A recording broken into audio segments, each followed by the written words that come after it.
Boa noite. A Rede Bandeirantes de Rádio e Televisão começa agora ao vivo aqui do seu estúdio no Morumbi, em São Paulo, mais uma entrevista coletiva. E o nosso convidado desta noite é mais um candidato à presidência da República, é o cardiologista Enéas Ferreira Carneiro, do PRONA, o Partido da Reedificação da Ordem Nacional.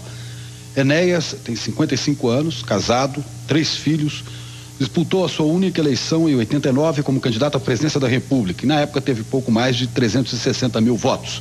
O candidato do PRONA vai ser entrevistado por jornalistas da Rede Bandeirantes de Rádio e Televisão e temos aqui conosco os companheiros Antônio Teles, Luiz Gutenberg, Luiz Nassif, Alberto Luchetti e José Paulo de Andrade.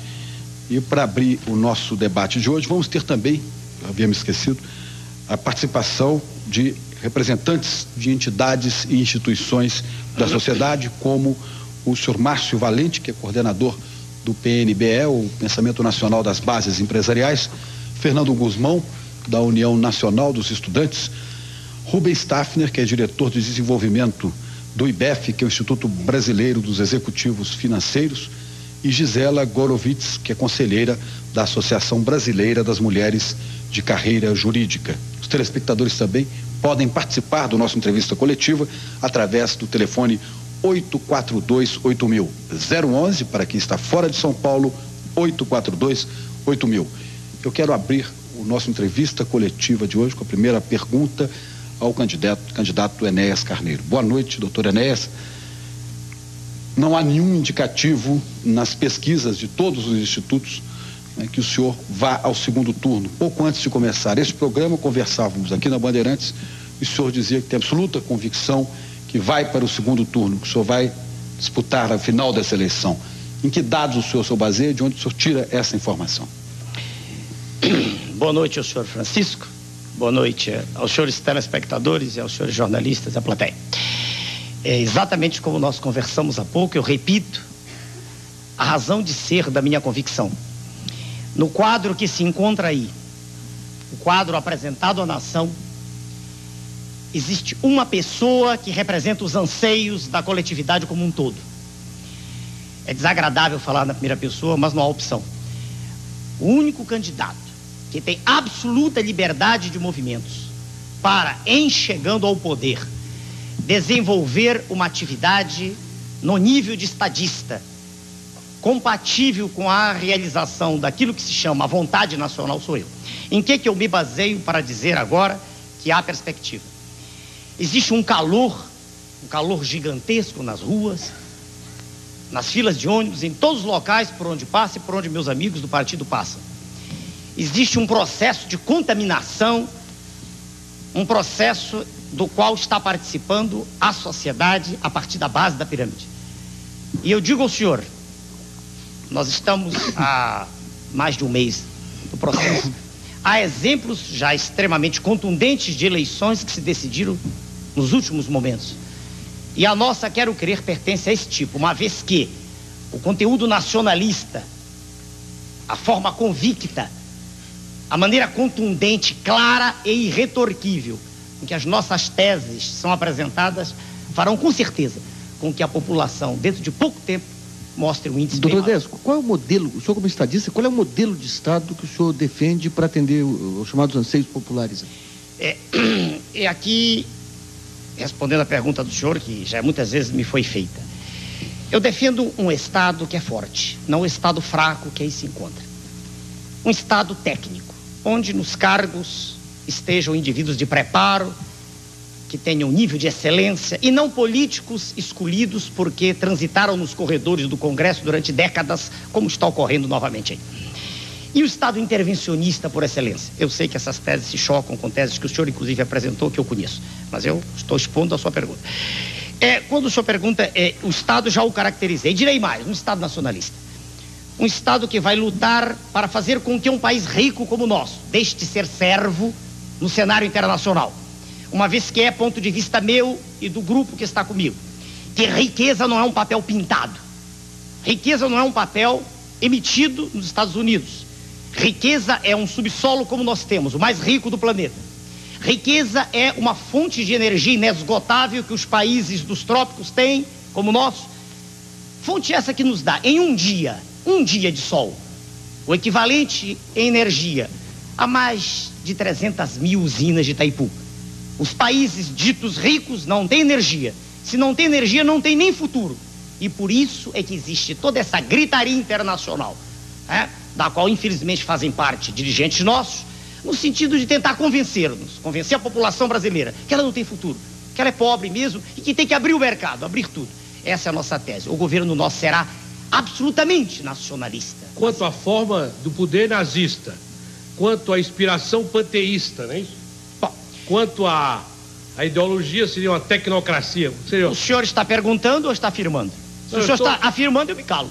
Se o senhor está perguntando, eu respondo. Eu estou tentando estabelecer uma relação entre o que o senhor afirma e os modelos que nós conhecemos. Não, eu quero saber se eu tenho o direito de responder. Claro. Pois não. Se fosse uma assertiva, eu me calaria. Eu sou disciplinado. Claro. Se o senhor disser é assim, eu me calo. Eu estou num programa dos senhores.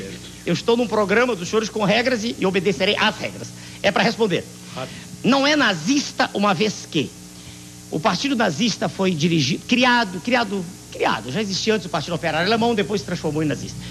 Mas ele teve como seu líder máximo representante o senhor Adolf Hitler, que partia de um pressuposto ideológico que é diametralmente oposto àquele que nós do Prona defendemos. Aliás, no primeiro parágrafo, né, daquilo que foi o manifesto nosso, que está registrado em cartório e à disposição de quem queira lê-lo, está escrito assim: nós, brasileiros de todas as partes, de todos os credos, de todas as raças, eu quero crer que esse primeiro pressuposto já se choca frontalmente com a tese nazista, que o senhor deve conhecer muito bem, da discriminação. Primeiro ponto. Por acaso, pessoas de todas as raças, de todas as partes assinaram esse documento? Olha, eu tenho... Aqui na plateia tem um colega japonês que é da raça amarela. Eu tenho colegas... Eu sou mestiço, claro, dá pra ver, né? Descendo de brancos, negros, índios. E tenho colegas negros na Executiva Nacional. Eu não fui procurá-los para ter representantes, não. Os indivíduos não são bons ou maus porque são brancos, negros ou amarelos.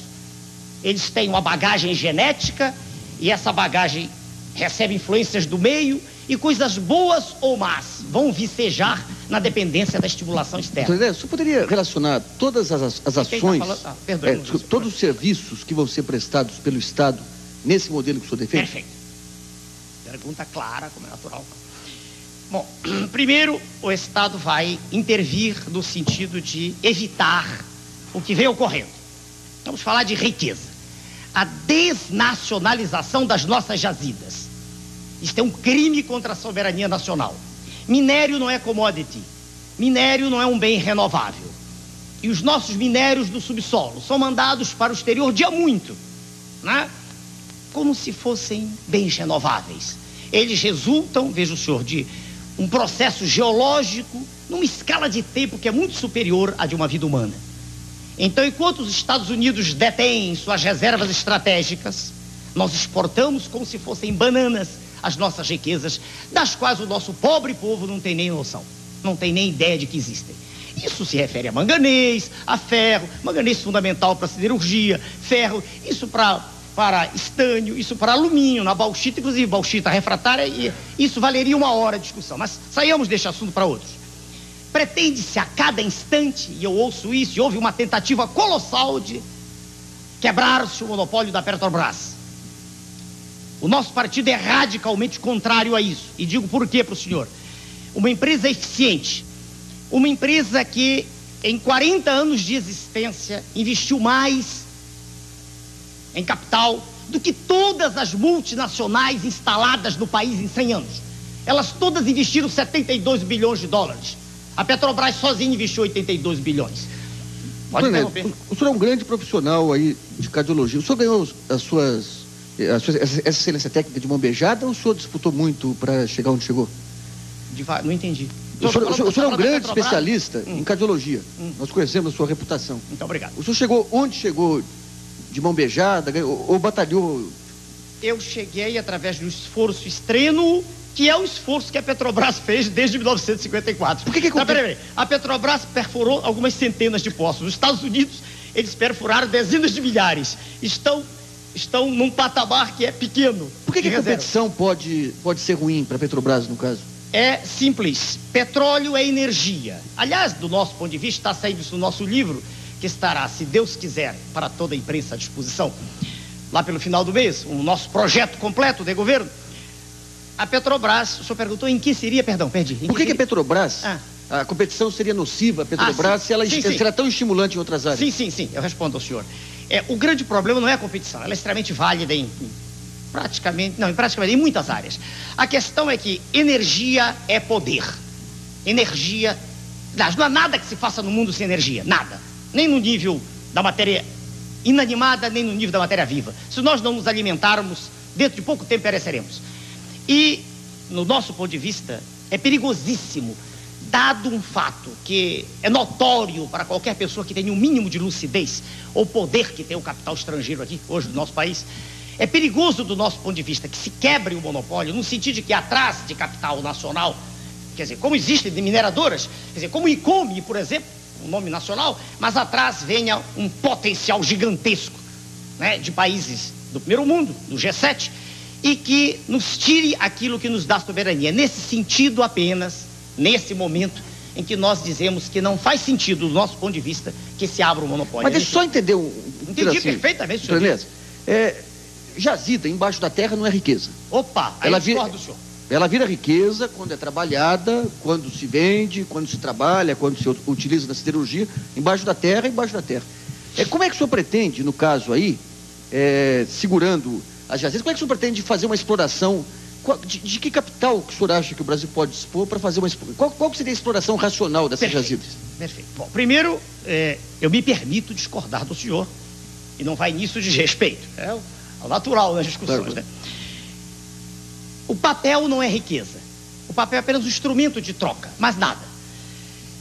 Riqueza é aquilo que eu tenho, aquilo de que eu posso lançar mão. O minério é riqueza. Se o senhor disser, não é em ato, do ponto de vista aristotélico, é em potência, sim. Mas pode ser transformado. Precisaremos de um empurrão. Nós temos hoje riquezas em papel no Brasil que estão se esvaindo de forma criminosa. Isso não é noticiário, né? Isso não sai nas primeiras páginas. Honra ao mérito, há poucos dias atrás saiu no jornal O Globo, né? Uma notícia pequena, mas saiu. Nós pagamos valor extraordinário de serviço da dívida interna, e o senhor também conhece o assunto muito bem. O Globo publicou em torno de 4 bilhões de dólares mês passado, mas ele se referiu apenas ao pagamento dos títulos que estão em poder do público. Ele não se referiu aos títulos que estão no Banco Central, aos quais o Tesouro também paga juros. Não, isso aí anula. Desculpe, aí anula. A informação, eu vou dizer a fonte. É soma de zero, hein? Não. A informação, chequemos depois. Os telespectadores, os senhores, é do professor Dércio Garcia Munhoz, que é titular de Política Econômica da Universidade de Brasília. É equivocada essa informação. Então o senhor discorda do professor Munhoz. Muito bem. O Globo diz 4, eu não tenho números na mão, eu vi apenas com a caneta na mão, não tenho nada para lhe mostrar. Estou com a cabeça apenas. 4 bilhões de dólares foi o número publicado. Então trabalhamos com 4 e não os 6, que é a informação de que eu disponho. Ano passado, em 93, agora o dado é oficial, não há como negá-lo. O Serviço de Saúde todo do Brasil teve um aporte de 6 bilhões de dólares, quando deveria ter de 12. Então o senhor imagina, aceitando o seu número, que eu não tenho como provar que o meu é real, quase tudo que se gastou em um ano está sendo gasto. Tudo bem. Agora você tem a saúde e tem o investimento em minério. Por favor. Tá, desculpa. Eu estou só dizendo que durante a década passada, 100 de bilhões de dólares, um valor vultoso, foi gasto pagando serviço da dívida interna. Eu não estou nem falando, veja o senhor, no descaminho. Eu não estou falando no que sai pelas fronteiras, eu não estou falando em pedra preciosa, é nada disso. Eu estou falando naquilo que é pago oficialmente para um sistema financeiro que está apodrecendo a nação. Aliás, não é só nossa, todo mundo considerado em desenvolvimento, que não tem nada de desenvolvimento, que é subdesenvolvido mesmo. Esses valores são monstruosos. Não se necessita dessas cifras tão grandes para atuar, veja o senhor. E ainda mais porque, se o senhor trabalhar com o minério, imediatamente quando o senhor o retira, e se o senhor o manufaturar... Tem que ter capital. Não, porque 6 bilhões que o senhor falou, esses 4 bilhões... 6 bilhões. Os 4 bilhões da dívida interna, se o senhor somar ao que falta à saúde hoje, vai dar para atender a saúde. Não, mas aquilo foi o ano... Senhor Luiz Nassif, aquilo foi o ano inteiro. Isso aqui é um mês. Não comparemos a escala. Um mês, esse serviço da dívida, por favor, esse serviço da dívida é de um mês. Aquilo foi o ano todo. Não, isso é de certeza absoluta agora. Sou médico, por favor. Isso aqui é um mês. E o serviço de saúde foi um ano. Um ano. E tem médico aqui do lado, 4 colegas meus, por favor. O Serviço de Saúde do Brasil recebeu durante o ano inteiro 6 bilhões de dólares. O povo não sabe disso. Reclama porque o hospital está caindo aos pedaços. E os senhores financistas que vivem sem fazer nada, especulando, recebem por mês isso. A diferença é um mês para um ano. Então, recursos há. Como daqui a pouco falaremos da Previdência, recursos há de sobra. O que existe é toda uma farsa apresentada à nação, de modo ignominioso, dizendo que não há recursos. Eles existem. Eles aí estão, dependem apenas de vontade Doutor de usar. Enéas. Pois não? O doutor Márcio Valente, do Pensamento Nacional das Bases Empresariais, um empresário, tem uma pergunta para o senhor. Pois não. Doutor Enéas, na eventualidade da sua vitória nas próximas eleições, eu gostaria de saber o que iria mudar na vida das empresas. Elas pagariam mais impostos, pagariam menos impostos? Como é que elas conviveriam com os encargos sociais? Elas seriam parceiras do desenvolvimento no governo Enéas ou seriam vítimas? Excelente pergunta. No nosso projeto, que está ainda no computador, ainda não está na impressora. Embora nós estejamos a um mês da eleição. Não quer dizer nada. Isso não quer dizer nada. Se o senhor me perguntar o esforço que foi feito, porque nós não temos a máquina do governo trabalhando para nós, o esforço gigantesco que foi feito, o senhor entenderia que é prazo recorde isso ir para a população um mês antes. Ainda mais porque, se o senhor me perdoe, se o senhor me perdoa, né? Todo o que está escrito no livro que eu estou dizendo aqui, no nosso partido não existe a contradição tão comum no meio político de dizer-se uma coisa hoje e amanhã o oposto, na dependência de um vice-presidente que entra ou que sai. Por favor, eu não quero que os senhores me amem, mas pelo menos respeitem um trabalho sério que está sendo desenvolvido.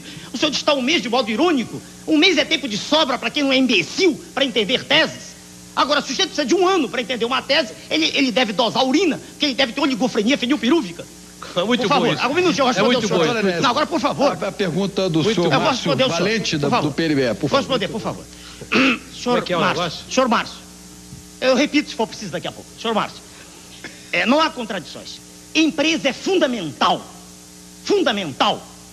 quando se fala em economia de mercado. O Prona não é socialista, ponto. Não tem essa posição dúbia, ambígua, de se dizer, quando interessa, a favor da iniciativa privada. Quando não interessa, não. O Prona é a favor da iniciativa privada, ponto. Primeira etapa, respondido. Claro. E quando eu digo isso, digo de modo irretorquível, irrefragável. É a favor da iniciativa privada. O senhor não está falando num governo intervencionista? Como é que fala? Eu assim eu não termino de responder. Um minuto, terminarei. Essencialmente, o primeiro ponto meus do colegas seu, que aguardassem o próximo bloco. do seu Eu gostaria programa, que o senhor Eu respondo a completasse- cada um de cada vez. Eu gostaria que o doutor Enéas completasse a pergunta do empresário Termino já. Márcio Valente e a Perfeito. gente vai para o intervalo. Perfeito. O empresário. Para ser específico, depois a gente desenvolve, o Estado pode agir em duas coisas. Não o faz porque é fraco, extremamente fraco, porque os governantes têm sido pacóvios, títeres, bonecos na mão do capital. Como é que o Estado pode intervir? Pode intervir em tributação e em taxa de juros. Briguem à vontade, discutam à vontade, mas é nossa tese, nós a defenderemos até o fim. Taxas de juros e tributação. Então, no caso específico que o senhor perguntou da empresa, a tributação que é paga hoje é algo absurdo, é algo inconsistente, é algo ilógico. O Prona tem um projeto. Nós, num tempo recorde, trabalharemos com 4 impostos, 2 federais, 1 estadual, 1 municipal. E iremos até, isso já está escrito, está no computador, né? Iremos até aquela faixa do imposto só, deixando a contribuição previdenciária de lado, mais para frente. Quer dizer, nós diminuiremos bastante as alíquotas.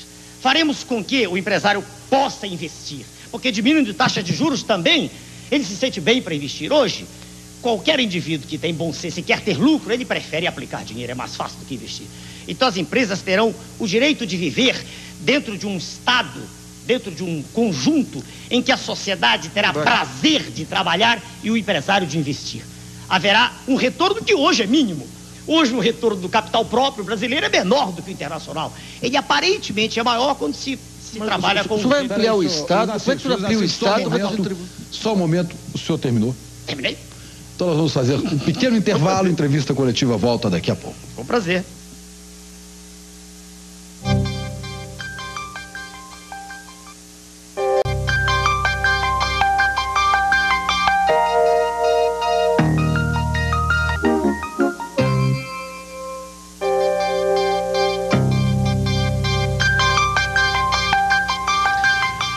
Rede Bandeirantes de Rádio e Televisão em entrevista coletiva, e hoje o nosso entrevistado é o candidato Enéas Carneiro do Prona, candidato à presidência da República. Eu tenho duas perguntas aqui de telespectadores, doutor Enéas. Um vem de Guarulhos e outro de São Paulo, Nelson Oliveira e Adnan Abbas. Eu vou juntar as duas porque, de certa maneira, elas têm um ponto em comum. O senhor eleito, pergunta o senhor Nelson, fechará o Congresso? E o senhor Adnan Abbas pergunta se o senhor não se considera um verdadeiro ditador. O segundo nome, não gravei? Senhor Nelson, o segundo? Nelson Oliveira pergunta se o senhor vai fechar o Congresso uma vez eleito. E o segundo? E o senhor Adnan Abbas pergunta se o senhor não se considera um verdadeiro ditador. Para os senhores, cadê a câmera por lá? Agora para os telespectadores. Para os senhores telespectadores, muito obrigado pela pergunta. O senhor Nelson, resposta clara: fechar o Congresso não, é desnecessário. O Congresso é inepto, não há nenhuma necessidade de fechá-lo. Diante de uma vontade forte, de aço, diante da determinação inequívoca de mudar os destinos da nação, coisa que não há muito tempo, diante de uma palavra que não tenha compromissos com grupos alienígenas, diante de uma determinação de fazer com que, de fato, exista uma vontade nacional a favor de toda a sociedade, o Congresso naturalmente seguirá o seu caminho, que é o de defender também a sociedade. Para os segundos, não gravei o nome, é complicado. Adir. Adir, né? O senhor me perguntou se eu me considero ditador. A palavra exige que se faça uma análise do seu conteúdo semântico. Eu sou uma pessoa de determinação. Eu tenho convicção no que eu digo. Eu não sou um homem que vive titubeando. Eu não gosto do verbo achar. Eu passei a vida inteira estudando. Não foi para ser presidente da República, nunca nem pensei nisso. Aliás, não gosto do modo como política é feita no Brasil. Não gosto dessa maneira mentirosa, hipócrita, né? Não gosto disso. Eu quero ser um estadista. Então, se o senhor perguntar se eu me sinto um ditador, é difícil responder. Eu sou disciplinado. Quer dizer, quando eu chego num lugar, eu pergunto quais são as regras, e eu obedeço às regras. Então, quando nós estivermos no poder, haverá regras claras. Claras. Regras apoiadas na lei. E a lei será cumprida. Não tenha dúvida, senhor quanto a isso. Senhor Enéas, aqui. Senhor Enéas. Roberto Luquete, da Rádio Bandeirantes. O senhor fala que... O senhor respondeu a pergunta que não é ditador, não se considera um ditador. Não sei bem o que é isso. Mas eu queria fazer uma pergunta para o senhor, que é o seguinte. Quando o senhor fala no seu partido... Luquete. Meu nome é Luquete. Luquete. Quando o senhor fala no seu partido, o senhor não se considera no seu partido o que o Brizola é no PDT, o dono do partido? Não, senhor. Não, resposta clara também. Não. Posso explicar por que não? Pode. Não, perguntei. Você pode... Não, fica à vontade. Pois não. Senhor Luquete, veja bem, quando eu fundei o partido, eu fiz apoiado em ex-alunos meus, médicos, que acreditaram no manifesto. E depois ele foi crescendo. Foi natural. Quantas pessoas são filiadas ao seu partido? Não sei. Não tem pra mim. Não sei por quê. Porque são poucas ou porque são muitas? Não, nem porque são poucas, nem muitas. É porque eu perdi o controle disso. Eu teria que a cada instante estar ligando para cada regional. Quanto usar isso? Não tem a menor importância para mim. Eu cortei. Posso responder daqui a pouco para terminar ele? Por favor, daqui a pouco. Isso não tem importância para mim. Partido político no nosso país não tem a menor importância. Eu vou dizer aquilo que o senhor perguntou em off agora. Se não um partido chamado PMDB, gigantesco dentro do Congresso, dentro das câmaras, na rua não existe. Na rua não existe. Se eu perguntar para qualquer cidadão sair à rua, sair de dentro do nosso estúdio aqui, perguntar, ninguém acredita. Então não tem importância nenhuma ser grande dentro do Congresso e ser pequeno fora. Muito bem, agora para o senhor Luquete. Luquete, é porque é uma pessoa chamada Luquezzi, é um professor de cardiologia. Eu sou Luquete. Luquete, já sei. Perdoe ter confundido. Senhor Luquete, não, eu digo que eu não sou dono, não. Por algumas razões. Primeira, porque eu não sou dono de nada, nem do meu corpo. Ele pertence ao universo, daqui a pouco eu vou embora. Nem da minha alma, que também não é minha, é do Criador. Então eu não sou dono de coisa nenhuma. Nem da minha mulher, porque ela é livre. Não sou dono de nada. Nem do meu pensamento, porque de quando em quando aparecem coisas, eu não sei como aparecem no meu pensamento. Claro? Não, então eu não sou dono. Não, para ser claro, senhor, fui obrigado a rir um pouquinho que nós saímos de política, que a política me dá raiva, eu falo com indignação pelo que eles fazem com o Brasil. Né? Mas fui obrigado a rir um instante.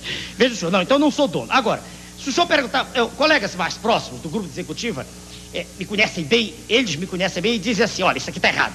Aí eu digo, convença-me, entende? Eu tenho uma tese. E o senhor mostra para mim com argumentos, veja bem, lógicos, eu recuo instantaneamente, senhor Luquete. Instantaneamente. E tenho prova na plateia disso. Vou dar um exemplo aqui.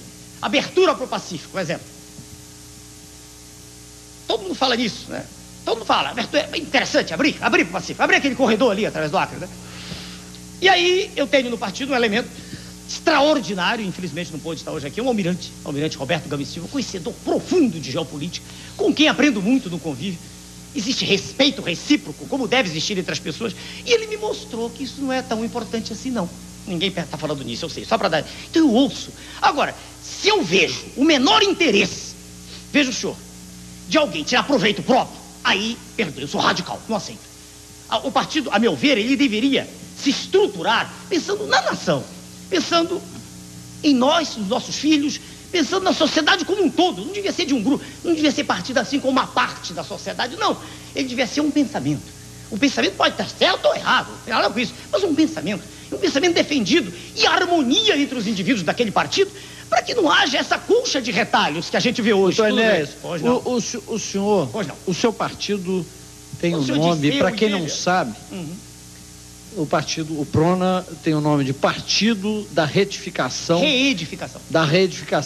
da Ordem Nacional. O senhor é mensageiro dessa nova ordem? Inteligentemente. Ou de alguma nova ordem? Inteligentemente, o nome do senhor é? Antônio Teles. Senhor Antônio, perdoe-me, eu não gravei. O senhor Antônio Teles, inteligentemente, lança para um grupo dos telespectadores que conhece bem história a seguinte tese: Nova Ordem é o nome do Império Nazista. Né? Exatamente. Voltou a tese. E Nova Ordem também é o que pretende o grupo hegemônico do mundo, que tem também uma nova ordem. Não. Mas não é reedificação da ordem, então é uma nova ordem. Se o senhor quiser que a gente fique discutindo questões dessa natureza, quer dizer, do vernáculo, quando eu quis dizer reedificar, não é nada novo, é trazer o que já existia. Posso explicar? Reedificar é edificar de novo, é trazer a escola pública que já existiu, a escola séria, a escola onde o professor era respeitado, o professor ensinava e o aluno aprendia, e não esse faz de conta de hoje, em que não há compromisso. O professor diz: não, nós estamos aqui para debater, e sentam-se em torno de uma mesa e todos debatem. Bom, eu entendo o debate sobre um tema quando o grupo que ali está entende do tema, mas o papel do professor, principalmente da escola básica, é ensinar, é transmitir conhecimento e também formar, informar e formar. O debate é a posteriori. Então, o que eu quero é reedificar, é trazer de volta a escola que já existiu, é trazer de volta o hospital público que já existiu. Não precisa ser um hospital grande, a unidade de saúde pequenininha, o posto de saúde, onde hoje só se toma vacina e só se faz tratamento tuberculose. Então o senhor está propondo uma ordem antiga. Isso, a volta. Agora falamos a mesma língua. Então não há nova ordem. Esqueçamos esta expressão porque ela é ruim para os tímpanos. Ela quer fazer crer ao telespectador uma associação que me desagrada. Ela não existe. Quando me comparam a um ditador apenas porque eu sou uma pessoa que é contundente quando fala, que acredita no que diz e que não está preocupado com o que vai dizer agora, porque na dependência do que disse ontem, eu não gosto da comparação. Entende? Quer dizer, nada de nova ordem. É aquilo que já houve. É o respeito ao cidadão. É a construção da cidadania. É o valor de civismo. É a bandeira, é o hino nacional. Pronto, quero que a lei de Mas o doutor Enéas Fernando Guzmão, da União Nacional dos Estudantes, tem uma pergunta para o doutor Enéas. Pois não, senhor Fernando. Doutor Enéas, minha pergunta diz respeito a um tema que o senhor estava abordando, que é educação. Pois não. E a preocupação da grande maioria dos estudantes. Sem dúvida nenhuma, o ensino público ele foi sucateado nos últimos anos, diminuíram essas vagas, as verbas foram cortadas, professores mal pagos que deixaram, inclusive, de ensinar. E isso, paralelamente, aconteceu com a ampliação do ensino privado. A escola particular, houve uma inversão de prioridades, a escola particular se ampliou. E hoje deixou de ser uma opção, passando a ser uma imposição. Eu queria saber, no seu governo, como o presidente Enéas trataria a questão do ensino público e como também trataria o problema do ensino privado. Porque hoje, inclusive, infelizmente, hoje as escolas particulares em Brasília fecharam as portas porque disseram que não vão respeitar a medida provisória das mensalidades, porque rebaixa o valor da mensalidade. Então, como o presidente Enéas trataria o problema da escola particular e do ensino público?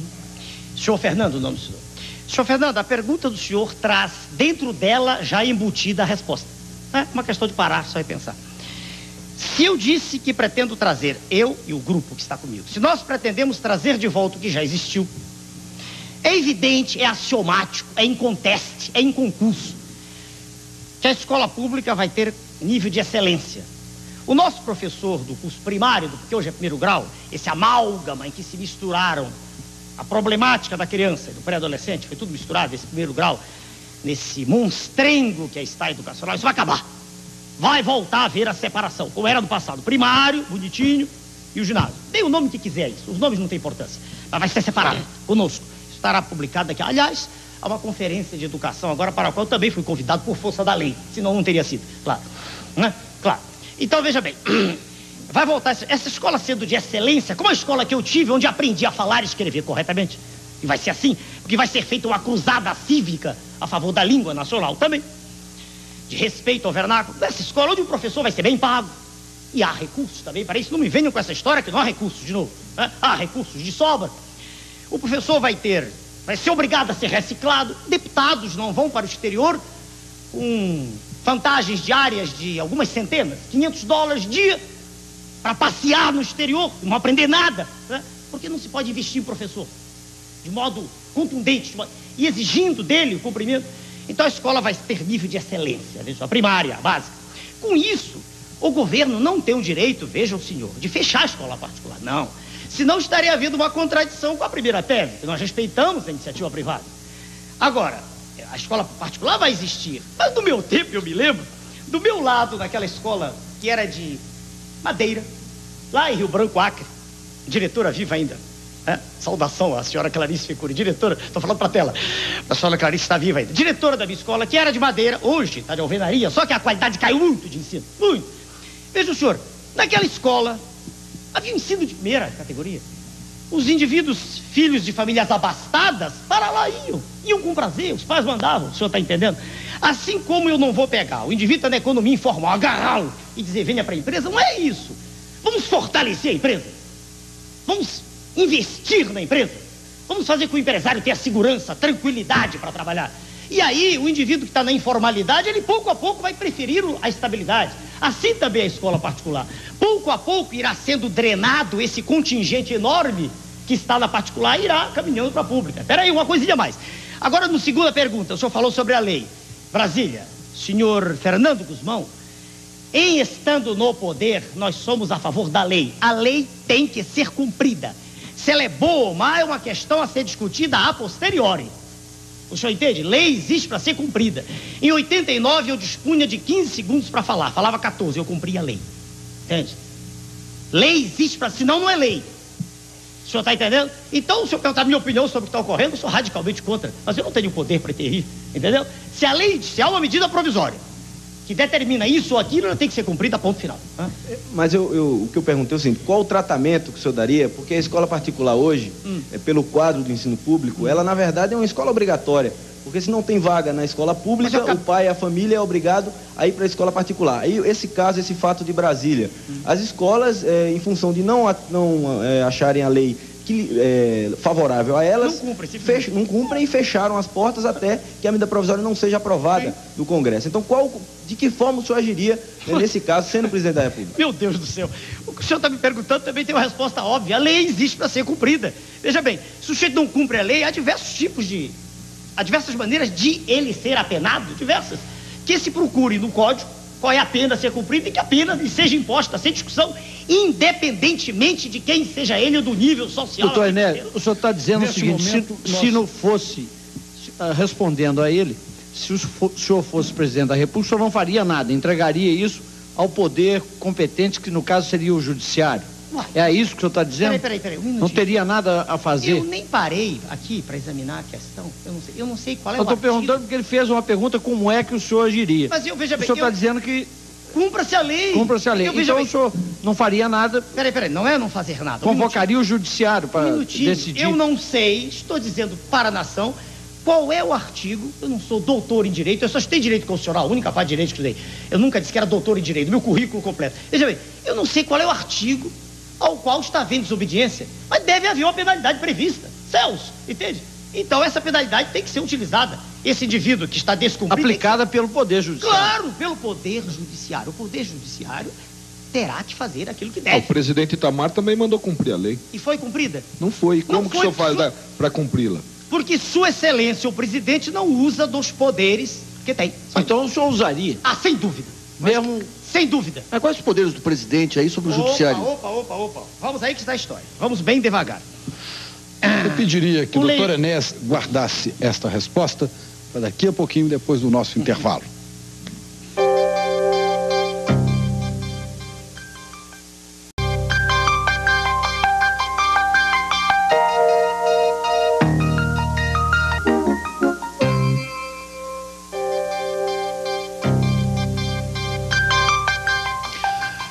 A Rede Bandeirantes de Rádio e Televisão está em entrevista coletiva. E o nosso entrevistado desta noite é o candidato à presidência da República pelo PRONA, o Partido da Reedificação da Ordem Nacional, o doutor Enéas Carneiro.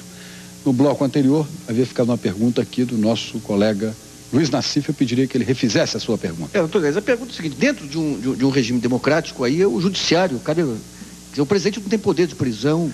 Então é nesse sentido que eu perguntei qual seria a sua atuação como presidente nesse episódio. Eu estava... Bom, só completando, eu gostaria de acrescentar uma pergunta de Alexandre Murrier, do Rio de Janeiro. De que modo o senhor acredita que o seu partido poderá combater de modo eficiente os oligopólios que dominam a economia brasileira, uma vez que cabe ao Poder Judiciário a competência de punir empresários desonestos e coisas do tipo? Okay. Acho que junta-se ali a pergunta do Luiz Nassif. O senhor Luiz Nassif primeiro. Senhor Nassif, veja bem, a tese que nós vimos defendendo há muito tempo é a seguinte: tudo funciona numa sociedade à base de exemplo, né? Isso a gente vê numa escola, a gente vê numa empresa, a gente vê numa família e pode ver numa nação que, por excelência como a nossa, e constitucionalmente mostrou que era no plebiscito, é presidencialista. Eu quero crer, não tenho como provar isso, que diante de um exemplo forte, esse exemplo vai se transmitindo à nação. Essa é a tese que eu tenho. Eu sei que o presidente não pode ele sair prender, não existe isso, é o judiciário que tem que fazer. Mas eu acredito que um exemplo de seriedade, de convicção, de ação plena, permanente, desde o primeiro momento, e não esse ato de ir e vir, que é comum na política brasileira, eu acredito que isso faz com que o próprio judiciário, que dos três poderes, a meu ver, é o que ainda tem mais força hoje, atualmente, né? Eu acredito que até ele também se engajará nesse processo. Essa é a minha maneira de ver. Zé Paulo de Andrade. Agora o senhor tinha alguém antes, não? Não, havia uma pergunta com relação ao oligopólios, no mesmo sentido da pergunta de Luiz Nassif, do senhor Alexandre Murrier, do Rio de Janeiro. Pois não. Bom, eu perguntaria ao doutor Enéas Carvalho, por que o senhor se candidata a presidente se lhe falta suporte partidário? O senhor mesmo disse que não sabe quantos simpatizantes tem o seu partido, quantos integrantes sequer o senhor sabe quantos tem o seu partido, mas não é um número expressivo. Por que, presidente? O senhor foi até coerente, disse em 89 que o eleitor não o veria em 90, não o veria em 92, voltaria a vê-lo em 94, o que está acontecendo agora. O senhor não poderia dar uma contribuição à nação como legislador, doutor Enéas?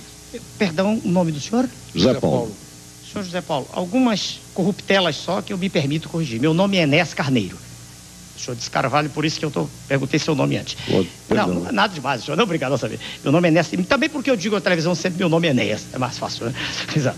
Bem, o senhor disse que eu não sei quantos integrantes. É verdade?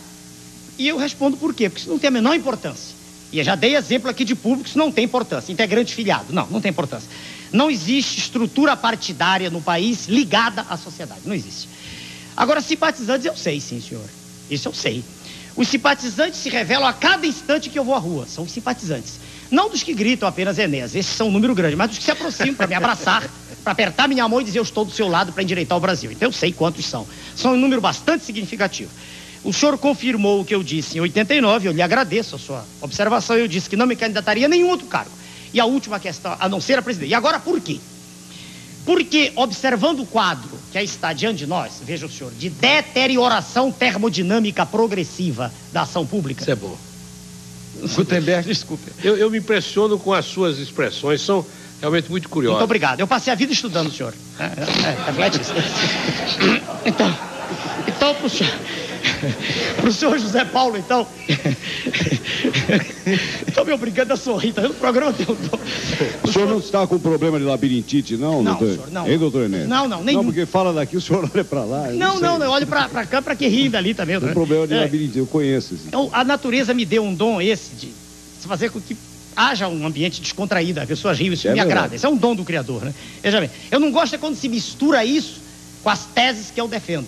Uma coisa é a pessoa ser agradável, não ser fechada, trancada, sisuda, quer dizer, conseguir fazer com que os outros riam. Outra coisa é não ter nada para dizer. E como legislador, o senhor não poderia ser mais útil à nação? Não, deixa eu dizer, senhor Zé Paulo, né? Sabe por que não, senhor Zé Paulo? Um legislador, por mais culto que seja, por mais interessado que esteja em resolver os problemas da nação, ele não consegue. Deixa eu dizer para o senhor, hoje quem manda na nação, realmente, e aqui fora não, eu estou dentro, quer dizer, mas fora, ninguém sabe, quem manda são os líderes partidários. O senhor ainda há pouco mostrou tanto apreço pela lei, agora o senhor está dizendo que o legislador não pode fazer nada? Uai, eu estou falando da coisa já feita. Se a lei existe, ela tem que ser... Se o legislador não é capaz de fazer a lei, como é que vai existir a lei? Mas se eu... Espera, ela aí está. Isso é um fato inconteste, como o senhor está aí e eu aqui. Se a lei aí está, boa ou má, ela é para ser cumprida. Em nenhum momento alguém me perguntou se ela é boa ou má. Ninguém perguntou isso aqui. Se perguntar, é 1 hora para discorrer sobre o assunto. Sobre a qualidade. Peraí. O senhor faria melhor? O senhor faria melhor, senhor? Legislação. O legislador não é capaz de fazer a lei. Um minutinho. Não nos percamos. Só ele primeiro. Aí. Um deputado sozinho, por melhores que sejam suas intenções, ele não muda o quadro nacional. A contribuição dele é extremamente pequena quando existe. Eu tenho uma deputada, uma só, do nosso partido, dona Regina Gordilho. Uma senhora extremamente séria, que teve coragem de dar o pulo no escuro, de vir para o meu lado. E permitiu, graças à sua coragem, que nós pudéssemos entrar com uma ação de inconstitucionalidade, garantir nossa candidatura, que tinha sido impedida de modo inconstitucional pelos senhores congressistas, porque temiam exatamente o que está ocorrendo. Que com essa clareza meridiana, eu expusesse essas ideias. Então, um deputado não tem como mudar a nação. Já num país presidencialista como o nosso, o presidente da República, por ser o símbolo nacional, ele tem esse poder. Ele pode. Por isso eu me candidatei. Está respondido, senhor. Doutor Enéas, deixa eu fazer uma perguntinha. Voltando... Quem está falando? Só uma retificação aqui. Aqueles 4 bilhões de serviços da dívida por mês não existem, viu? Opa! Existe de 600 a 800 milhões. Um minutinho. Sabe o que? Deixa eu ver. 600 a 800 milhões, e que é muito dinheiro. É muito dinheiro. Vai dar, no final do ano, uns 8 bi para 10 bilhões. Posso redarguir? Posso? Pode, claro. O senhor está convidado, de público, na frente de todo mundo, para que nós chequemos esses dados onde o senhor quiser. Não tem. Não, porque senão eu digo uma coisa, o senhor diz outra e minha palavra contra a sua. Não, olha... 4 bilhões de dólares, 4 bilhões, esse conjunto, é o valor noticiado pelo Globo. Não, tá bilhões, peraí. E a pessoa que me dá o número 6 bilhões é o professor Dércio Garcia Munhoz, titular de Política e Economia do Brasil. Outro nome, o professor Marcos Coimbra, professor da Escola Superior de Guerra, e o senhor deve conhecer, que o senhor já esteve...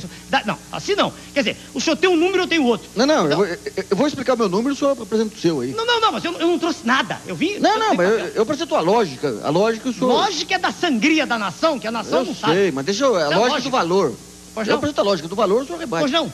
Nós temos um estoque aí de dívida disponível de 40 e poucos bilhões de dólares. E um juro real. Em poder do público. Em poder do público.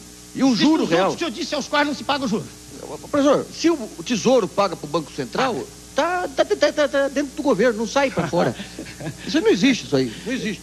Tudo bem. O dinheiro que sai realmente de obras, de orçamento e vai para o investidor, é uma quantia de 600 a 800 milhões. A palavra investidor é um eufemismo, especulador, né? O senhor está muito rigoroso aí. Sou rigoroso, senhor. O investidor... Só porque isso não produz riqueza. Não, mas quando o senhor é rigoroso na palavra, o senhor desvia do raciocínio. É isso que eu estou querendo pegar aqui. Não, é isso que eu quero pegar. Eu estou dizendo o seguinte, tem 600 a 800 milhões de dólares, mas que é muito dinheiro. É muito dinheiro. Agora é insuficiente para atender a todo... Sem dúvida. Essa história. Agora eu pergunto o seguinte, o senhor tem de um lado... O senhor fez uma proposta de ampliar a ação do Estado. Sem dúvida. De outro lado, o senhor tem uma proposta de reduzir os tributos. Como é que soma isso aí? Uai, mas na medida em que todo mundo sabe isso, qualquer estudante de economia, na medida em que a alíquota cai, a base de arrecadação aumenta. Isso é primário. Professor, primário. Quanto mais imposto o senhor cobra, mais o indivíduo sonega. Então, nesse limite, se o senhor acabar com todos os impostos, vai arrecadar o infinito. Não. Ainda bem que a sua lógica não chegou a isso. O que o senhor está falando é é um sofisma. Claro, sofisma. mas claro, estou chegando no seu monte de areia do qual eu tiro um grão. Você tem limite para baixar e para ter um resultado. Não, mas é perfeitamente possível chegar-se a uma alíquota. A ideia do imposto único, que é a ideia muito bonita. Muito bonita. Contra ela está todo o sistema. Quanto que o senhor acha que o senhor pode arrecadar reduzindo? Quanto que o senhor vai reduzir de alíquota e quanto que o senhor acha? Vamos pegar qual o estudo matemático que o senhor fez? Vamos pegar o imposto único que aí está. 0,25%. Em abril, a arrecadação foi de 150, mais ou menos, números redondos, milhões de dólares. 0,25, se o senhor multiplicar por 8, o senhor tem 4, que é a proposta do professor Marcos Sintra. 4%. Mas o senhor está indo contra a sua lógica. O senhor aumenta a alíquota e aumenta o tributo? Não, o senhor disse que tem que diminuir a alíquota para aumentar a arrecadação. Um minutinho, senhor. A sua lógica complicou. O senhor normalmente pensa depressa, mas agora foi mais devagar. Um minutinho. 0,25 é o que está aí. A ideia do imposto único é 4%, não é 0,25%. Mas o senhor mesmo disse que quando aumenta impostos, reduz a arrecadação. Por favor, mas ele substituirá todos os outros, senhor. Mas o senhor está falando meu. Que isso? A sua lógica não está batendo. Não, está certo. O senhor que não está acompanhando. O IPMF foi mais uma sordidez que o governo fez contra todos, contra até as empresas. E todo mundo que emite cheque. O IPMF foi um imposto a mais. Eu estou falando do único no qual se baseou a tese espúria do IPMF. Então, no imposto único, proposta bela do professor Marcos Sintra, com toda a controvérsia que possa existir, ele pressupõe 4%. 12 de quem emite, 12 de quem retira. Isso representa 8 vezes os que existe hoje. Só uma perguntinha. Primeiro, não é 4, é 1 de quem... É 1 de cada lado. Meu Deus do céu, eu tenho o livro dele. O segundo é o seguinte, professor, deixa eu perguntar uma coisa. Espera aí, o senhor discorda de mim, nós não temos... Eu tenho o livro dele. Eu pediria só... Assim não dá. Deixa eu perguntar uma coisa, senhor. Concluísse o seu raciocínio, há outras perguntas aqui. A pergunta se emendou ao auditório, senão nós vamos terminar nunca. Deixa eu fazer só uma perguntinha em relação a isso. Não, mas não, olha, quando agora ele negou um dado que eu tenho. Os juros internacionais, professor, hoje estão na faixa aí, moeda forte. Pequena. Vamos supor, exagerando, 8%. Eu não falei juro internacional. Falei daqui. Deixa eu chegar lá. Vamos reedificar a ordem do programa. 8% ao ano. O doutor Luiz Nassif faz uma pergunta. Tá. O doutor Enéas responde uma 15 pergunta. 15 segundos. Você tem um juro de 8% Por favor, ao ano. tem 15 segundos, senhor Luiz Nassif. Vou marcar aqui. Vou marcar aqui.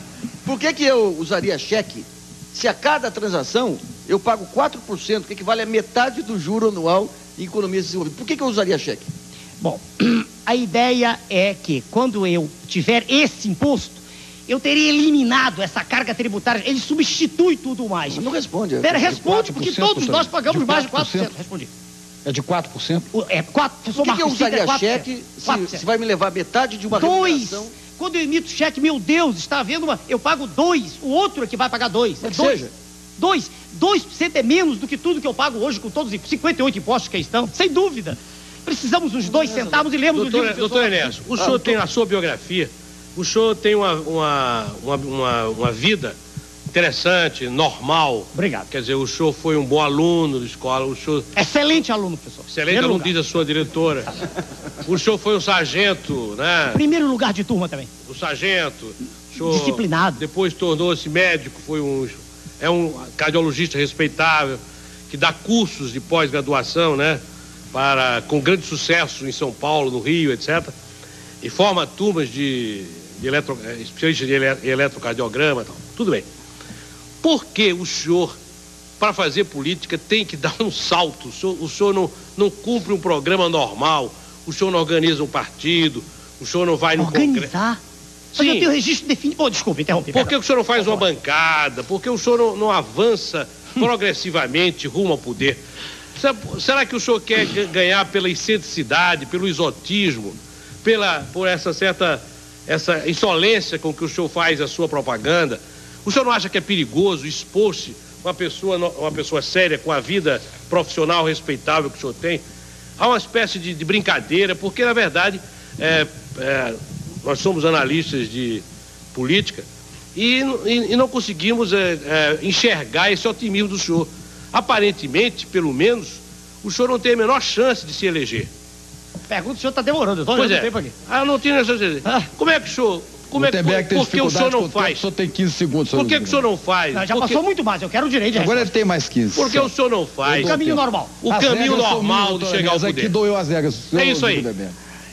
Ok, eu quero saber que tempo eu tenho, senhor Francisco. O senhor tem o tempo necessário à resposta, por favor. Que beleza. Que resposta inteligente. Por favor, responda. Eu não gravei, eu estou escrevendo aqui o primeiro, eu quero gravar seu nome Luiz mesmo. Gutenberg. Senhor Luiz, primeiro sobre organizar. Organizar um partido já foi feito. Ele tem registro definitivo. Aliás... Mas isso é a parte formal. Ué? Olha, as descrições das suas assembleias no seu consultório são risíveis. Peraí, são risível que a imprensa pessoas. fala. Peraí. Ah, não, o senhor já falou, agora é minha vez, por favor. O senhor me dá o direito? Minha vez. O senhor tem o direito. Senão eu não o interrompi. Veja bem. Eu pediria que o senhor fosse sucinto como costuma ser. Só isso. Mas você pode falar. Peço um pouco mais do que os 15 segundos, dado o fato de Confio no seu bom senso, Muito doutor obrigado. Enes. Pelo EI. Organizar é cumprir a lei e eu o fiz. Ter bancada não significa nada. Senão o partido que tem maior bancada seria respeitado na rua e é ridicularizado. Resposta 1. Insolência, não. Eu tenho apenas contundência. Eu o trato com todo o respeito. Em nenhum momento houve de minha parte nenhum ataque verbal. Apenas existe contundência, convicção de quem fala. Por que eu não faço o caminho normal? Porque se ser normal é pertencer a uma manada de búfalos, muito obrigado, eu não pertenço. Entende? Eu não quero estar fazendo o que todos fizeram, ir e vir. O presidente da República vai, volta a senador. O outro é governador, volta a vereador. O outro é isso não é carreira. Carreira é soldado, cabo, sargento, até... Eu nunca vi um almirante voltar a ser sargento. Carreira é a carreira militar, eclesiástica, etc. O que existe no meio político é um processo cínico, sórdido, de estar sempre no poder. Qualquer cargo serve. Um minutinho. Último, quando o senhor disse que os senhores são analistas de política, é um direito que os senhores têm de pensar que eu não tenho chance nenhuma. Um direito que os senhores têm. E o direito que eu tenho, ninguém me tira de acreditar no processo. Eu não estou falando para os senhores são apenas o meio através do qual eu falo para a massa. O que me interessa é conquistar, não os senhores, com todo respeito, é a população. Eu quero ter o direito, e eu o adquiri organizando o partido, de falar para a população, para que ela saiba que eu a represento. O senhor fala... Um minutinho, eu estou falando. Quanto ao que se fala de ver chance, senhor, há pessoas que só veem o que lhe mostram. Eu peço desculpas. Vamos lá. Muito bem. O senhor concluiu? Perfeitamente. O senhor Rubens Tafner, diretor do desenvolvimento do Instituto Brasileiro dos Executivos Financeiros, faz uma pergunta para o senhor do nosso auditório. Senhor Rubens? Doutor Enéas. Onde está? Pois não, senhor. A minha pergunta é relativa à função do Banco Central. O mercado financeiro representa uma parcela importante da economia nacional, onde participam todos os segmentos da sociedade. E é necessário que esse mercado tenha tranquilidade suficiente e não fique sujeito às oscilações políticas. Bom, como é que o senhor entende a atuação do Banco Central?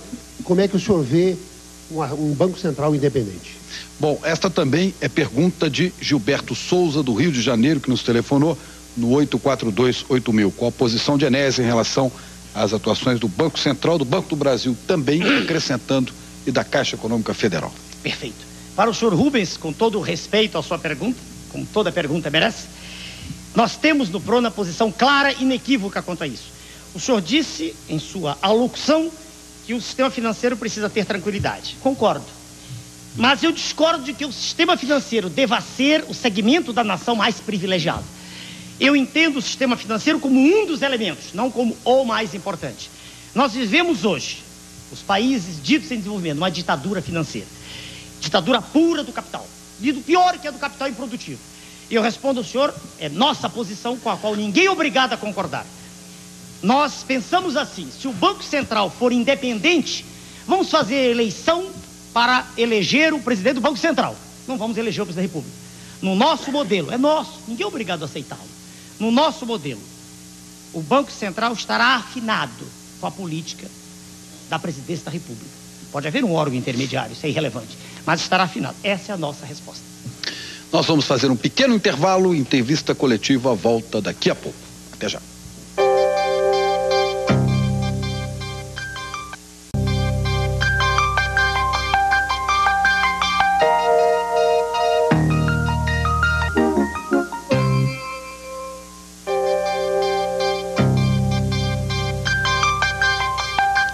A Rede Bandeirantes de Rádio e Televisão faz esta noite entrevista coletiva com o candidato do PRONA à presidência da República, o doutor Enéas Carneiro, e eu quero abrir esse bloco com a pergunta da senhora conselheira da Associação Brasileira das Mulheres de Carreira Jurídica, dona Gisela Gorovitz. Doutora Gisela, que está aqui no nosso auditório.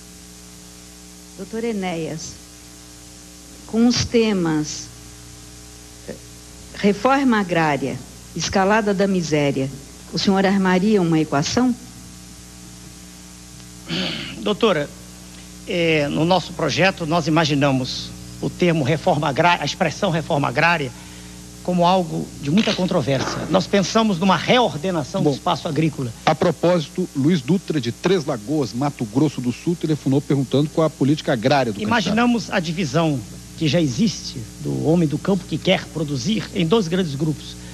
Aquele que quer produzir e já tem um certo nível de capacitação técnica, quer dizer, que já tem algum preparo e quer ser um empresário, e que não precisa do Estado a não ser como intermediador, uma espécie de bolsa de terras. E um segundo grupo mais numeroso, este sim que necessita de apoio específico no sentido de assentamento. Nós vemos o assentamento como algo factível, inclusive com desapropriação, mas com o Estado pagando o valor, quer dizer, o Estado adquirindo o endividamento. Será uma obra de cunho eminentemente social, sem que se espere com isso o aumento de produção. O segundo grupo, sim. O aumento de produção, do nosso ponto de vista, pode ser obtido utilizando os recursos que aí estão. Se nós compararmos as áreas agricultáveis daqui do nosso país com o do NAFTA, por exemplo, proporcionalmente, nós não temos por que temer. A nossa safra tão decantada de 76, 80 milhões de toneladas, ela passa a ser até insignificante. Nós acreditamos que o homem assentado deva ter assistência médica, as potencialidades dele devem ser estimuladas não só no sentido do trabalho agrário, como também outras aptidões que ele possa ter. É um projeto bem grande, né? O senhor falou em assistência médica, então, que é a sua especialidade. Eu gostaria de saber, então, assistência médica, pública ou privada, pública e privada. Qual seria a opção? A tese é a mesma que foi aduzida no início para a escola pública. O hospital público, ele não é do pobre, ele é do cidadão.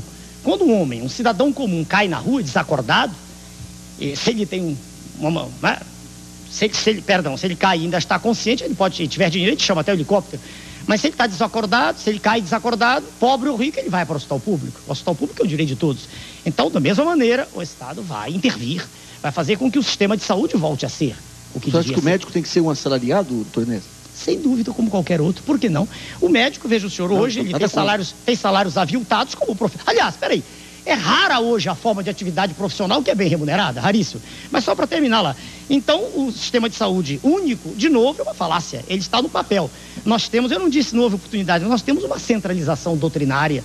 Nós acreditamos que a descentralização deve ser na execução só, mas não na doutrina.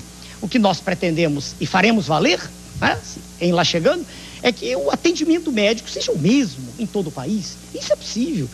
Isso é perfeitamente factível, desde que exista, de novo, vontade, determinação. Eu quero lembrar que, ao responder essa pergunta, o doutor Enéas respondeu também o doutor Arthur Ungarete Júnior, de Santo André, e Cleonice Alves de Freitas, de São Paulo, médicos, que médicos perguntaram a respeito da questão médica. Doutor, e sobre agricultura, a Mirko Gianotti, do Mato Grosso, que perguntou sobre a agricultura doutor também. Enéas, embarcando nessa, talvez, na nossa opinião, ficção, é um direito, seu?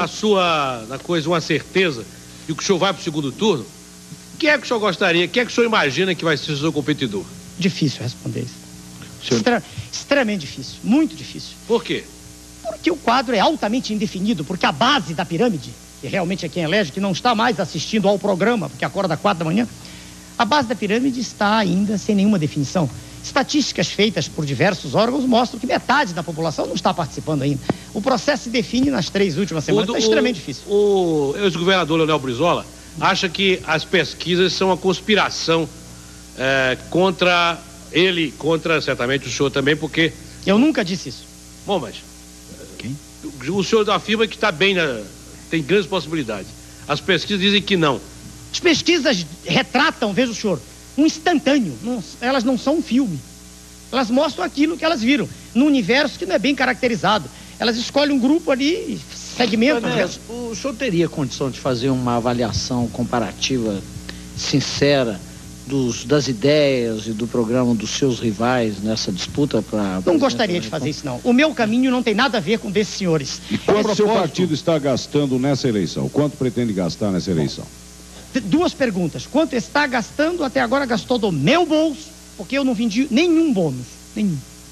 Não sei se algum estado, eu recebi um telefone celular no programa do Sr. Jô Soares, um programa que tem um tom diferente desse aqui, um programa, e um amigo meu mandou um cheque assim, particular para mim, até uma coisa assim. Bônus, assim, quer dizer, o trabalho de campanha, não recebi nada.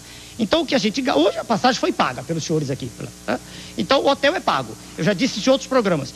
Eu não faço comícios, não fiz até hoje, e falo através dos meios de comunicação. Os 3,6%. Aliás, os 7,2% aqui em São Paulo, né? Pela firma Toledo e Associados. Os 6% em Brasília e em torno de 6% no interior de Minas, são reflexo apenas disso. A base da pirâmide não foi alcançada. Agora, sem dinheiro fica difícil, né, doutor?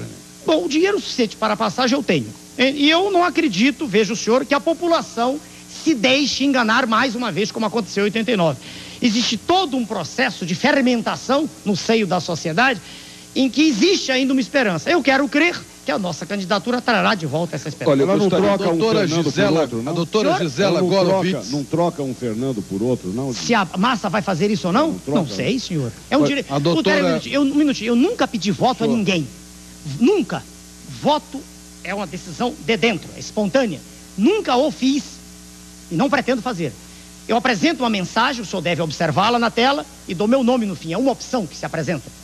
Se o senhor pergunta se a população vai escolher o senhor Fernando, não sei. Se ela o fizer, é a escolha dela e será assim, não tem nada com isso. Chico, a doutora Gisela Gorovitz fez uma pergunta e considera que a resposta não foi satisfatória. Eu pediria que o senhor falasse. Pois não, claro. Ela repetisse, se o senhor respondesse rapidamente, por favor. Claro. Doutor Enéas, eu formulei a questão colocando a escalada da miséria, e a miséria, tem razão. E a reforma agrária, e se o senhor armaria uma equação com esses dois elementos. Entendi. No caso... Perdão, doutora. O senhor compreendeu a pergunta? Agora foi porque, como é muita gente falando, a gente se perde. O senhor armaria uma equação com isso? E com relação à escalada da miséria, o que o senhor preveria para a geração de empregos? No que concerne a agricultura, é o incremento. É aquilo que os povos desenvolvidos fazem. É tributar o mínimo e incentivar. O oposto do que se faz aqui. O senhor já falou sobre agricultura? Já estou encerrando. Agora, na miséria. A distribuição de renda que aí está é de uma iniquidade social considerável. Eu só vejo uma maneira, senhora. Dividir o processo em duas etapas, quase simultâneas. Uma em que o Estado intervém, gerando empregos, algo parecido com aquilo que fez o senhor Roosevelt, dos Estados Unidos, o New Deal dele. Que cria empregos. Com a mão de obra nossa, em grande escala, sem qualificação, pequenos empregos, as ruas, tapando buracos, quer dizer... É perfeitamente possível. Roosevelt, na época, foi chamado de socialista porque quis fazer isso. A segunda etapa é empresa mesmo. É um estímulo gigantesco à atividade empresarial, e eu já disse como, diminuindo tributação. E criando, inclusive, bolsas, né? A questão dos meninos de rua, por exemplo, bolsas, né? A empresa, hoje ela não pode nem contratar um menor, porque a legislação é tão dantesca que ela não tem por que contratar um garoto. Então, criando condições para que o empresário fique tranquilo, entende? Que ele possa empregar, eu quero crer que isso é sanável. Chico, eu queria fazer uma colocação, que na outra parte eu pediria a partir de agora, nós estamos chegando ao final, eu tenho uma série de perguntas aqui do telespectador que eu gostaria de fazer um bate-bola rápido que eu vou colocar. Eu pediria então que a gente agisse o senhor insinuou que alguns candidatos têm ajuda, e quando o Gutenberg falou do seu plano de governo, o senhor falou que ele não foi nem impresso ainda porque o senhor não tem dinheiro. Mas não disse isso. Não foi impresso, eu não tive tempo útil. Tudo bem, mas o senhor insinuou que tem candidatos que recebem ajuda do governo. Quem são esses candidatos?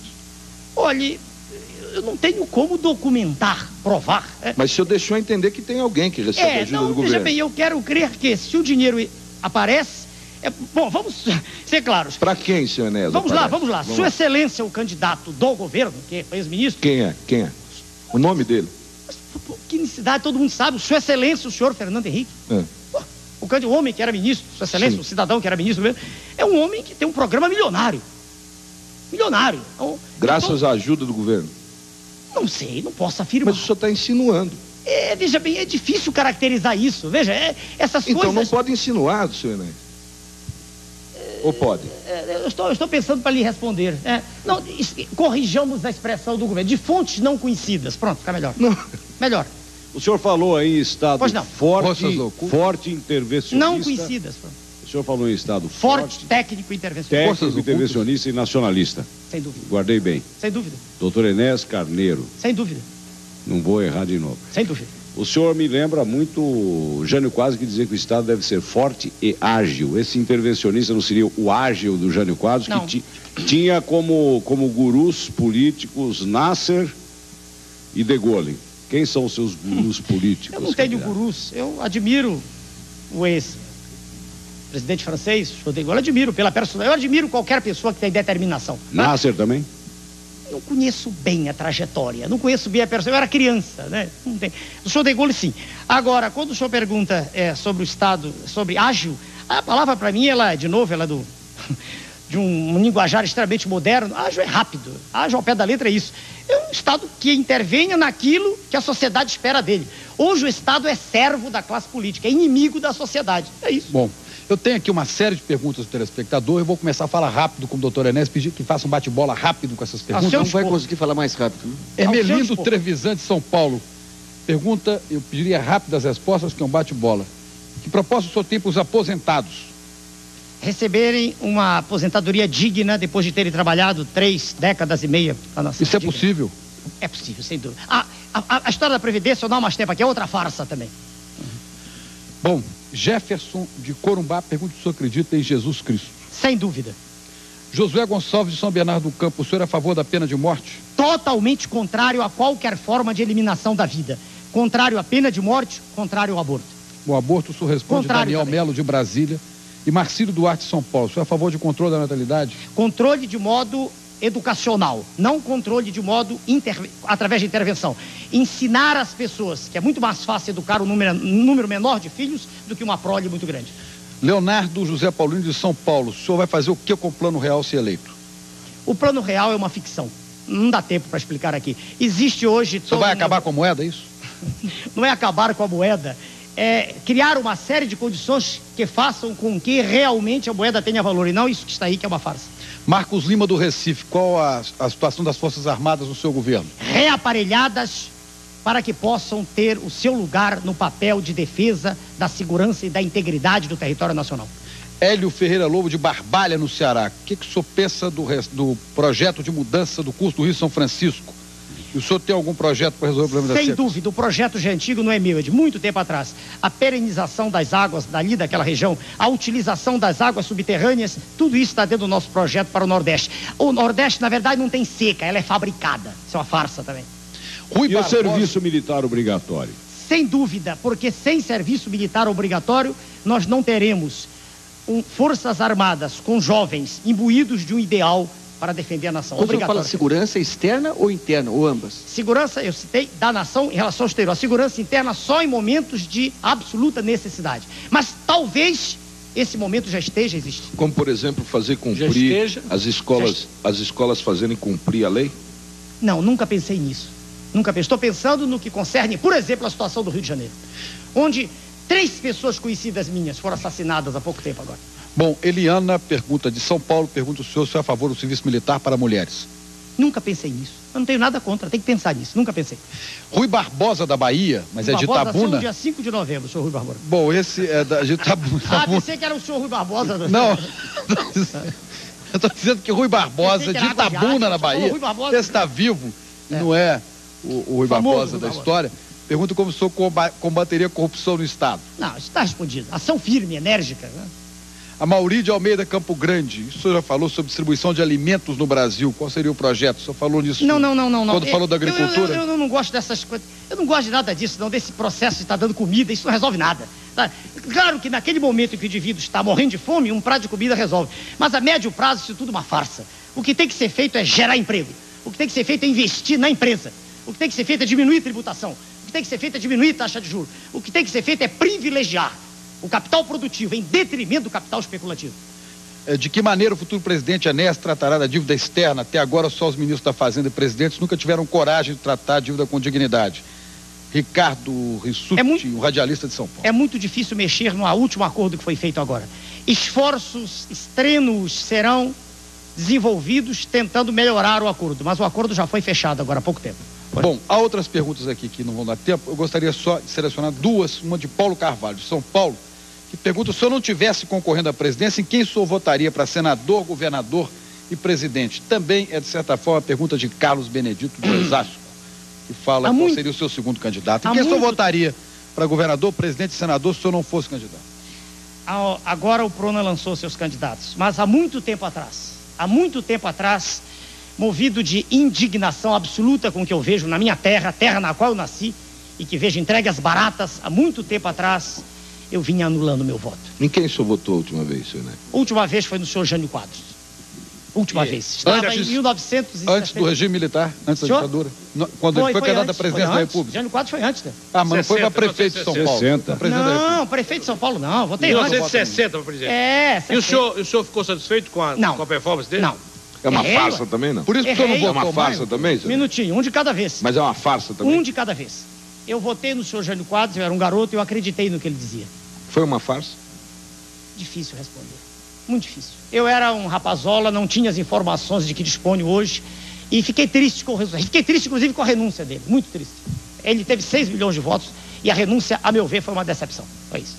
Mas ele falava um pouco parecido com o senhor. Um português ele era muito messiânico, bom. Além de falar esse preciosismo da língua, ele gostava... Falar corretamente, senhor, não é preciosismo. É dom de quem aprendeu a própria língua. Muito bem.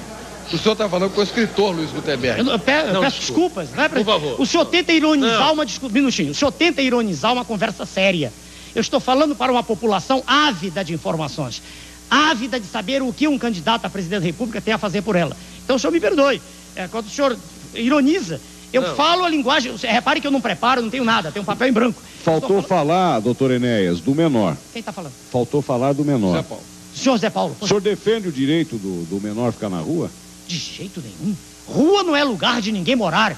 Que seja consultado aqui nesse programa, Sua Excelência, o juiz de menores do Rio de Janeiro, e ele exporá com clareza, com muito mais propriedade e conhecimento de causa, a tese que é também hoje nossa do Prono. Rua não é lugar de menor. Aliás, ninguém está dormindo. Eu estou satisfeito. Bom, Josué Machado, de São Paulo, pergunta como presidente da República que atitude o senhor tomaria com a situação que atualmente ocorre de violência no Rio de Janeiro. Não, acho que já foi respondido. E como o senhor se considera politicamente, ideologicamente, Pablo Vínias do Rio Grande do Sul?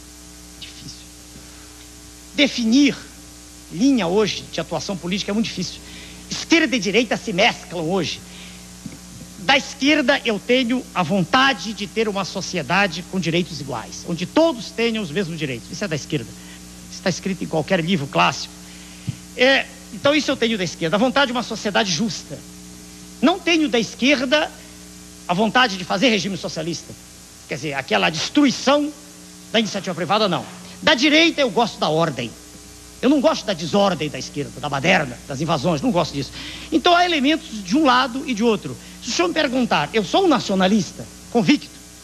Eu quero uma terra da qual nós nos orgulhemos. Eu quero uma terra que seja próspera para os nossos filhos, para os nossos netos. Eu quero uma terra que será, se Deus quiser, a maior nação do terceiro milênio. Eu quero uma terra que, já que detém tanta riqueza que o Criador lhe deu, ela seja realmente a terra. Se o senhor não realizar a sua expectativa de eleger-se em 94, o senhor voltará em 98? Não sei, senhor. Eu respondo sempre com clareza, não sei. O trabalho de 89 até aqui foi extremamente desgastante. Eu usei todo o tempo de que dispunha, entende? Eu gosto de estudar e nos últimos tempos tenho estudado apenas essas questões. Eu gosto de ciência, entende? O que eu vejo de falar de ciência política tem muito de política e muito pouco de ciência. Eu gosto de ciência. Se o senhor olhar meu currículo, eu passei a vida inteira estudando. E num determinado momento, em 89, eu me indignei com tudo isso que está aí. Com essa farsa que aí está. Essa mentira. Só um minutinho. Tá. O senhor está perguntando se vou candidatar de novo. Então, em 89, eu vi que tinha começado um processo gigantesco de conscientização da massa. Com 15 segundos apenas. Tanto que o partido obteve o registro definitivo. E aí eu registrei um documento em Brasília. Os senhores jornalistas sabem, foi citado com muita propriedade pelo colega dos senhores ali. O senhor Zé Paulo, né, o senhor? Isso. Eu registrei um documento dizendo que não me candidataria a nenhum outro cargo.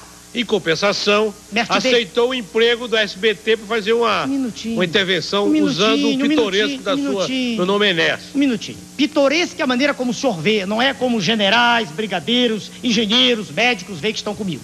O senhor quer que a população pense que é pitoresco. Isso é seu modo de ver. O seu modo não necessariamente reflete o modo como a sociedade vê. Um minutinho. Segundo, eu aceitei o emprego do SBT porque era uma maneira de, estando como aqui estou, expor essas mesmas ideias. Nunca houve, da direção do SBT, nenhuma intervenção no que eu dizia.